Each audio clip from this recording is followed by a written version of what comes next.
Hi my dear friends, welcome to my channel. இன்னைக்கு நம்ம பார்க்க போறது என்னன்னா ஒரு மல்டி கலர் ப்ளவுஸ்ல எப்படி டிசைன் பண்ணலாம் அப்படினு சொல்லிட்டு saree வந்து நீங்க மல்டி கலரா இருந்தாலும் இந்த டிசைன் பண்ணலாம் இல்ல plain saree-க்கு இந்த மாதிரி டிசைன் பண்ணலாம். இப்போ வந்துட்டு நான் ஆல்ரெடி finish பண்ணிட்டேன் இந்த ப்ளவுஸ். சும்மா லைனிங் கிளாத் வச்சு அடிச்சு நான் திருப்பி எடுத்துர்க்கேன். திருப்பி எடுத்ததுக்கு அப்புறம் நீங்க என்ன பண்றீங்கன்னா சென்டர் வந்துட்டு நோட் பண்ணிக்கோங்க. இந்த இடத்துல நான் மார்க் பண்ணிட்டு இப்போ வந்து ஃப்ரீ ஹேண்ட்லயே ஒரு வந்து ட்ரீ மாதிரி ஒரு டிசைன் பண்ணிக்கலாம்.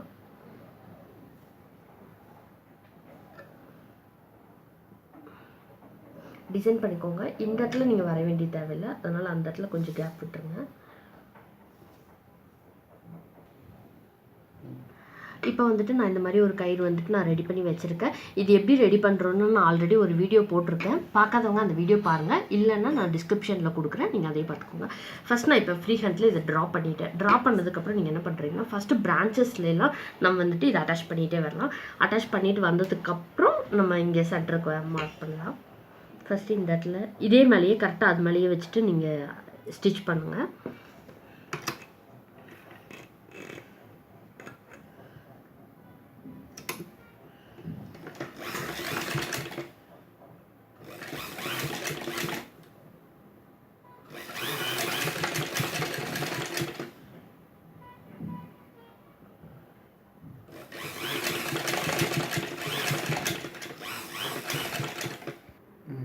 இப்போ வந்து நான் பிரான்ச்சஸ்லாம் போட்டு முடிச்சிட்டேன். இப்போ வந்துட்டு மெயின் இது வந்துட்டு நம்ம எப்படி போடலாம் அப்படின்னா இந்த இடத்துல வச்சுருங்க. இந்த இடத்துல வந்துட்டு உள்ளே லைட்டாக மடக்கிடுங்க. மடக்கி வச்சுட்டு அதுக்கப்புறம் அப்படியே இது மேலேயே ஸ்டிச் பண்ண ஆரம்பிச்சிருங்க.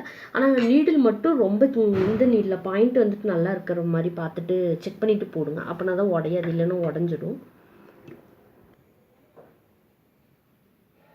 இப்போ வந்து நான் ஃபினிஷ் பண்ணிட்டேன். இந்த இடத்துலலாம் பார்த்தீங்கன்னா நீங்கள் மடிச்சு தைக்கும்போது உள்ளே போய்டும். இந்த மாதிரி இந்த சைடும் அதேமாரி உள்ளே போய்டும். இந்த எக்ஸ்ட்ராஸ்லாம் இங்கெல்லாம் இருக்குது. அங்கே வந்து நம்ம ஃப்ளவர் எப்படி மேக் பண்ணலாம் அப்படின்னு சொல்லி நான் காட்டுறேன். இப்போ பார்த்தீங்கன்னா இந்த மாதிரி நான் ரவுண்டாக ஒரு பீஸ் கட் பண்ணி எடுத்து வச்சுருக்கேன். இது சில்க் சாரியோட கிளாத் அப்படின்றனால இது வந்துட்டு இந்த மாதிரி பிரிஞ்சு வரும். அது வராமல் இருக்கிறதுக்காக நீங்கள் என்ன பண்ணுறீங்கன்னா லைட்டாக இந்த மாதிரி கட்டுங்க. லைட்டாக கட்டுங்க.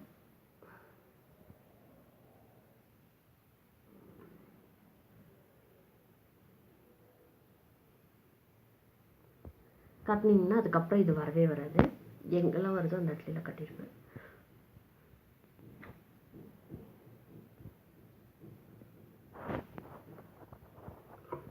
இப்போ என்ன பண்ணுறீங்கன்னா இந்த மாதிரி ரவுண்டாக இருக்கு இல்லையா, அதை இப்படி ஒரு மடி மடிச்சிருங்க. அதுக்கப்புறம் திருப்பி இந்த மாதிரி ஒரு மடி மடிச்சிருங்க. இந்த மாதிரி நல்லா ஃப்ளவர் மாதிரி இருக்கும். இந்த இடத்த மறைக்கிற மாதிரி இங்கே மேலே வச்சுருங்க.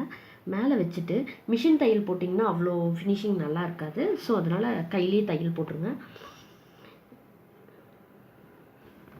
இப்போ வந்துட்டு நீங்கள் ஃபுல்லாக ஃப்ளவர் மேலே போட்டிங்கன்னா அந்த தையல் தெரியும். அதனால இந்த ஃபஸ்ட்டு மேலே இருக்கிற ஒரு இது மட்டும் லைட்டாக ஓப்பன் பண்ணி விட்டுட்டு நீங்கள் உள்ளுக்குள்ளே இந்த மாதிரி விட்டுட்டு இந்த மாதிரி உள்ளே எடுத்துட்டு அதே மாதிரி உள்ளே விட்டு ஸ்டிச் பண்ணிடுங்க.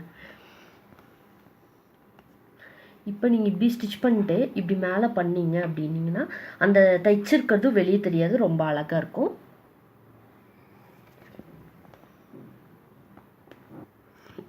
இப்போ வந்துட்டு நான் ஒரு ஃப்ளவர் பண்ணிட்டேன். இதே மாதிரி நான் ஃபுல்லாக பண்ணிவிட்டு எப்படி இருக்குன்னு நான் உங்களுக்கு காட்டுறேன். தேங்க்யூ ஸோ மச் ஃபார் வாட்சிங்.